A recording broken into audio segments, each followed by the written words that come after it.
As a rider, you probably appreciate a bike that turns in easily, follows the road, and generally does what you expect when you expect it. And while most motorcycles start off handling well, I've found there are some things that can creep in gradually over time and really screw up a bike's handling. What are they and how do you fix them? Let's open up the shop manual and find out.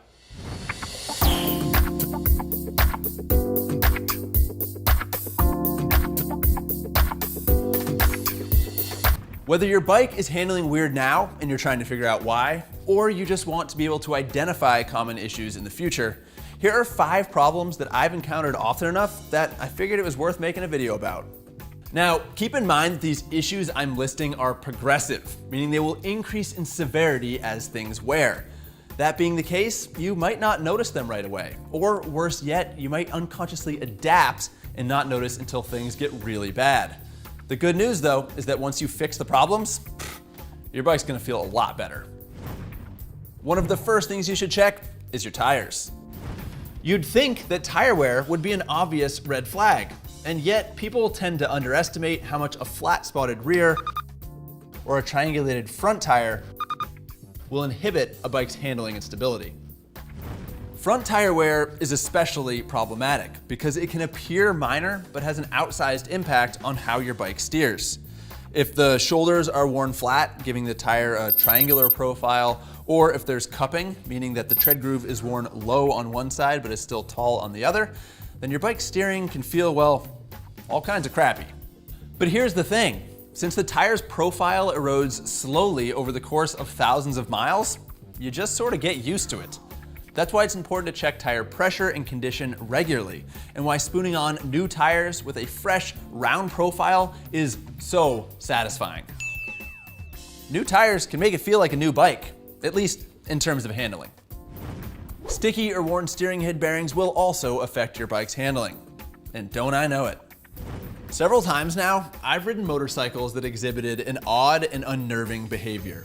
As soon as you initiated steering input, it would feel like someone had nudged the side of the bike. It was a subtle sensation, but it really sapped my confidence, and I had to deal with it all the way up the Dalton Highway in Alaska. Turns out the problem was either tight, dry, or worn steering head bearings. You see, when the bearings that secure the fork and the front wheel to the chassis can't pivot freely, turning the handlebars actually turns the chassis slightly in the other direction. That really screws with your balance and generally just makes the motorcycle feel unwieldy and awful. And like tire wear issues, problems with the steering head bearings often take a long time to develop. Usually it's tens of thousands of miles.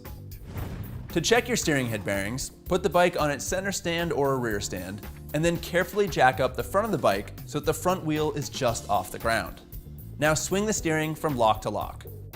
If there's a lot of drag, or if the steering feels notchy as you swing it side to side, or if the handlebar kind of pops back to center on its own when you release it, that suggests an issue with your steering head bearings, most likely wear, that you should definitely do something about.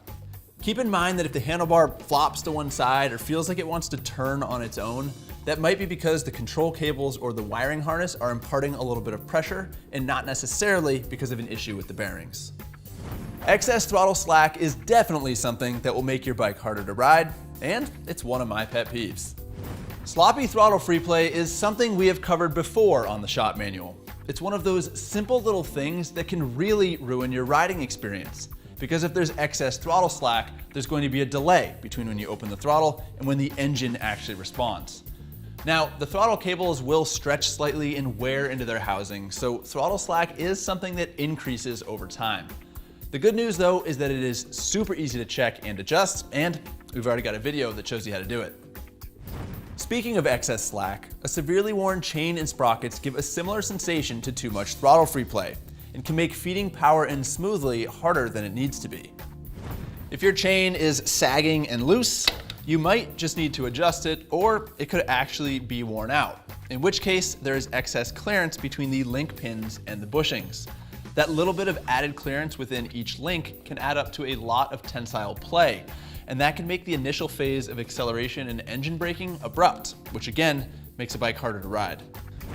Tightening your chain to the proper spec may make throttle pickup smoother, but if your rear axle is at the limit of its adjustment, or if you're able to pull the chain away from the rear sprocket and see daylight under the links, that means your drivetrain is worn enough to warrant replacement. And finally, let's not forget your suspension.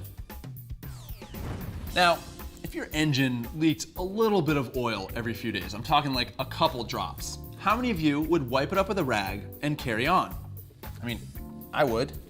Now, how many of you would do the same thing if your fork seals or your shock seal were weeping a little oil? No hands up. This is not the same thing. And yet, I have seen riders who will roll around for months with leaking suspension.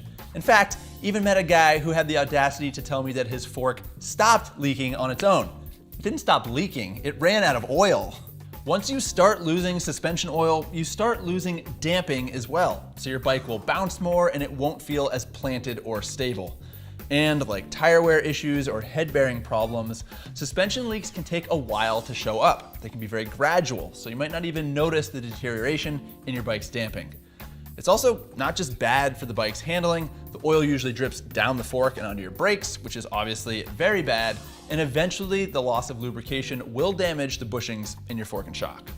So if you notice oil or grime accumulating at the seals of your fork or shock, get them serviced ASAP. Seriously, don't delay, you gotta handle that stuff. And there you have it. A handful of issues that may seem insignificant, but can subtly or substantially affect the way your bike rides.